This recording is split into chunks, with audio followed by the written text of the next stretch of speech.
ये प्रेस वार्ता बुलाई गई है। कुछ लोगों ने ये कहा था कि अल्पसंख्यक प्रकोष्ठ का प्रदेश अध्यक्ष ने इस्तीफा दे दिया है। कई पत्रकार साथियों ने हमको फोन करके कहा था।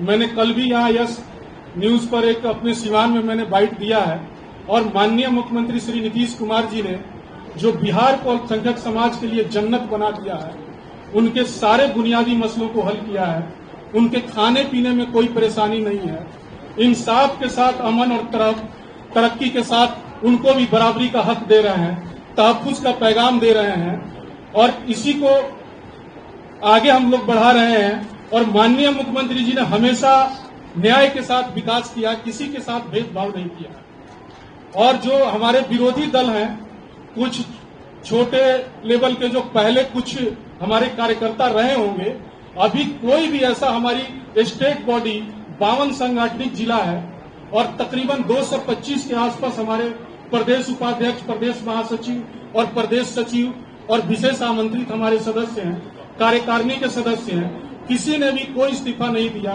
सब लोग माननीय मुख्यमंत्री श्री नीतीश कुमार जी के नेतृत्व में आस्था विश्वास व्यक्त कर रहे हैं और हम लोगों को उम्मीद है कि माननीय मुख्यमंत्री जी जो भी कार्य करते हैं इस समाज के हित के लिए किए हैं। उन्होंने बहुत सारा काम किया है, हमारे सारे बुनियादी मसलों को हल किया है। अब आगे की बात जो है हमारी जो प्रवक्ता हैं पन अंजुम आरा जी करेंगे।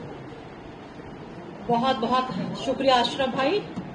आज बिहार प्रदेश जनता दल यूनाइटेड अल्पसंख्यक प्रकोष्ठ के द्वारा आयोजित प्रेस वार्ता में मौजूद तमाम जो अभी अशरफ भाई ने हमारे सभी सम्मानित और माननीय हमारे साथियों का नाम लिया, आप सभी का स्वागत। और प्रिंट और इलेक्ट्रॉनिक मीडिया के साथीगण, छायाकार बंधुगण, आज बहुत ही महत्वपूर्ण विषय पे और वो विषय अशरफ भाई ने आपके समक्ष रखा। हम लोगों ने आप लोगों को आमंत्रित किया है। जब से सदन में वक्फ अमेंडमेंट बिल इंट्रोड्यूस हुआ, टेबल पर आया, बहस में हुआ, तब से हम लोग इस चीज को देख रहे हैं कि बहुत तरह की भ्रांतियां समाज में सुनने को मिल रही है। जैसे 2-3 दिन पहले से कि भगदड़ मच गई है, ये सारी चीजें स्पष्ट करेंगे अशरफ भाई क्योंकि उस प्रकोष्ठ से हैं। कुछ चीजें ऐसी हैं उस बिल की और जनता दल यूनाइटेड का स्टैंड इस बिल में समर्थन को लेकर के वो आपके सामने रखना चाहते हैं। हम लोग ज्वाइंट पार्लियामेंट कमेटी के ऑनरेबल मेंबर हमारे श्री दिलेश्वर कामत जी, जो अत्यंत पिछड़ा समाज, अत्यंत पिछड़ा वर्ग से आते हैं, वो हमारे माननीय मेंबर थे ज्वाइंट पार्लियामेंट्री कमेटी में। और जनता दल यूनाइटेड का जो कंसर्न हम लोगों ने आदरणीय दिलेश्वर कामत जी के माध्यम से जो पार्टी का कंसर्न था, जो हमने सुझाव दिया था, उस सुझाव को अक्षरशः पालन किया गया है। और हमारा जो कंसर्न था जेपीसी के समक्ष जो रखा था हम लोगों ने, वो था कि जो सामाजिक संगठनों के बड़े नेता थे, उन लोगों ने अपनी आशंकाएं, अपनी चिंताएं हमारे माननीय मुख्यमंत्री आदरणीय श्री नीतीश कुमार जी के समक्ष रखा था और उन्हीं आशंकाओं और चिंताओं को हम लोगों ने जेपीसी के समक्ष हम लोगों ने रखने का काम किया था। जो हमारा सजेशन था, सजेशन भी कह सकते हैं और शर्त भी कह सकते हैं, अगर इसको दूसरे वे में कहें, हमारे सारे सजेशन को मान लिया गया था। 5 सुझाव हम लोगों ने दिया था जेपीसी के समक्ष और वो 5 सुझाव बिल में, इनकॉर्पोरेट बिल में उसको लाया गया, तो हमारी पार्टी ने समर्थन दिया। पहला जो हमारा सुझाव था, जमीन राज्य का मामला है, लैंड स्टेट मैटर है और इसलिए कानून में भी ये प्राथमिकता बरकरार रहेगी। अब सोचिए कि जिस राज्य का, जिस प्रांत का, जिस बिहार के माननीय मुख्यमंत्री श्री नीतीश कुमार जी मुख्यमंत्री हैं, वहां पर जमीन को लेकर के जिस तरह से बातें उड़ाई जा रही है, कही जा रही है, भ्रम पैदा किया जा रहा है, कहीं कोई इस तरह की बातें हो सकती है क्या? माननीय मुख्यमंत्री नीतीश कुमार जी के रहते हुए अल्पसंख्यक, वंचित, शोषित, ये तमाम तबकों के हितों की रक्षा पे कोई उंगली भी रख सकता है क्या? जिसका निगाहबान, जिसकी रक्षा सुरक्षा माननीय मुख्यमंत्री नीतीश कुमार जी स्वयं कर रहे हैं। दूसरा हमारा सजेशन था कि यह कानून पूर्व प्रभावी नहीं हो, यानी कि रेट्रोस्पेक्टिव वे में ना होकर के प्रोस्पेक्टिव वे में ये प्रभावी होगा। यानी कि जो चीजें जैसी हैं वहां से नहीं, बल्कि जब ये बिल एनेक्टेड हो जाएगा महामहिम के हस्ताक्षर के बाद, उसके बाद से इस बिल के प्रावधान प्रभावी होंगे। तीसरा सुझाव हमारा जो था सजेशन, वह कि अगर वक्फ की कोई संपत्ति रजिस्टर्ड अगर नहीं है, लेकिन उस पर अगर कोई धार्मिक भवन जैसे कि मस्जिद हो गया, दरगाह हो गया, ईदगाह है, कब्रिस्तान है, जिसे आप लोग सुनते होंगे कि लोग जो चिंताएं व्यक्त कर रहे हैं, भ्रम फैला रहे हैं कि सब जो है वो बर्बाद कर ली जाएगी, हमारा सब खत्म हो जाएगा। लेकिन इस बिल के माध्यम से जो हमने सुझाव दिया है, इनकॉर्पोरेट हुआ है, ये माननीय मुख्यमंत्री नीतीश कुमार जी की गारंटी के रूप में न सिर्फ बिहार में बल्कि पूरे देश के अकलियत समाज को ये मिला है कि उनके ये भवन जो है कहीं से भी इनके साथ छेड़छाड़ या किसी भी तरह का उसके साथ नहीं किया जाएगा।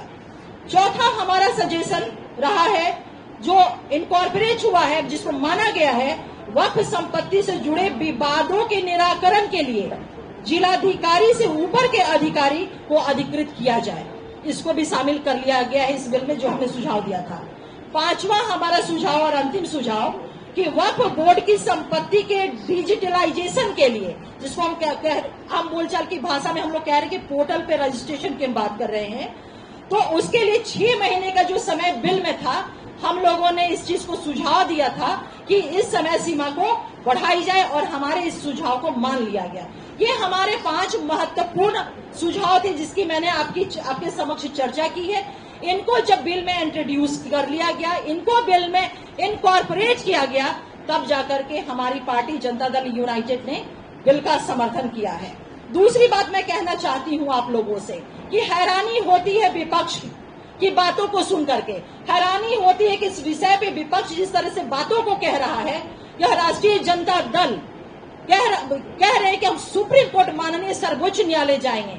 अरे भाई, आप लोगों को मैं बता दूं कि यह राष्ट्रीय जनता दल जो कहीं ना कहीं पुनः जो इनका कैरेक्टर रहा है तुष्टीकरण की, वो पुनः चाहते हैं इस चीज को, क्योंकि राष्ट्रीय जनता दल ने जेपीसी के समक्ष अपने किसी तरह का सुझाव दिया ही नहीं बिल के मद्देनजर। ये सबसे बड़ी बात है। वक्फ संशोधन बिल आने के बहुत पहले माननीय मुख्यमंत्री श्री नीतीश कुमार जी ने वक्फ की चिंता की और बिहार में वक्फ विकास बोर्ड की स्थापना की।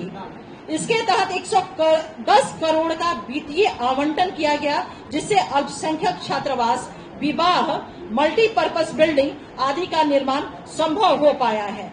तो आप समझ सकते हैं कि माननीय मुख्यमंत्री नीतीश कुमार जी ने अल्पसंख्यकों के हितों की रक्षा, उनके अधिकारों की रक्षा, इन तमाम चीजों को बहुत ही ये उनका ट्रैक रिकॉर्ड भी रहा है।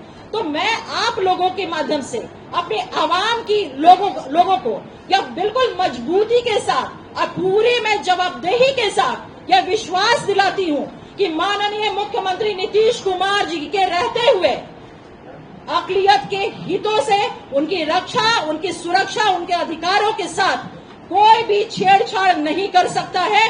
अगर कोई ऐसा दुस्साहस भी करने की कोशिश करेगा तो जनता दल यूनाइटेड उनके उस दुस्साहस में कील ठोक देगा।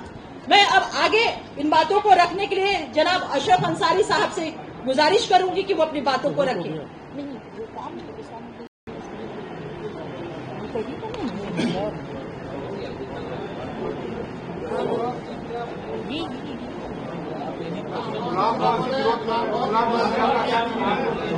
जी, प्रेस रिलीज आप लोगों को सब। अशरफ साहब, आपने कहा कि 5 सुझाव हमने दिए थे वो मान लिए गए, या उल्लेख इसमें आपने किया है। क्या आपने ये सुझाव दिया था कि 2 हिंदू मेंबर होनी चाहिए, या उस पर आपको इतराज नहीं? आप चाहते हैं, जनता दल यूनाइटेड ये चाहती है कि धार्मिक मामलों में, मुसलमानों के वक्त वाले मामले में 2 हिंदू गैर मुस्लिम मेंबर हो, इससे आप खुश हैं? क्या ये सुझाव आपने? माननीय मुख्यमंत्री श्री नीतीश कुमार जी अल्पसंख्यक समाज के हितों की रक्षा करते रहे हैं और आगे भी करते रहेंगे। कोई बात हो जाएगी इधर उधर की, उससे कोई फर्क नहीं पड़ता है। नीतीश जी ने तो मैं आपसे पलट करके पूछना चाहता हूं कि यूपीए की सरकार 10 साल तक रही थी, क्या जकिया जाफरी को इंसाफ दिला सके? आप देखिए भागलपुर दंगे को क्या इंसाफ दिला सके?